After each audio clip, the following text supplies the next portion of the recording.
ఇక fifth round ముగిసే సమయానికి ఎలా ఉంది అనేది నేను ముందుగా డీటెయిల్స్ చెప్తాను.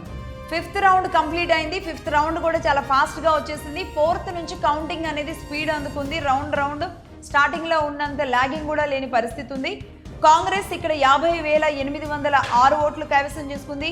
బీఆర్ఎస్ 37,965 కైవసం చేసుకుంది. బీజేపీ కేవలం 8,549 మాత్రమే కైవసం చేసుకుంది. చూస్తున్నాం ఇక్కడ 4 రౌండ్ల వరకు కేవలం 1000 తేడాతో, అంటే జస్ట్ 10ల సంఖ్యతో తేడాతో మొదలైంది.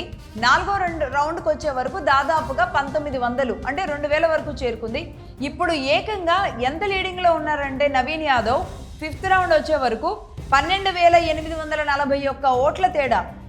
చాలా డ్రాస్టిక్ చేంజ్. అంటే ఫిఫ్త్ రౌండ్ వచ్చే ప్లేస్లు ఏంటి అంటే రెహమత్ నగర్ అండ్ వెంగళరావు నగరే.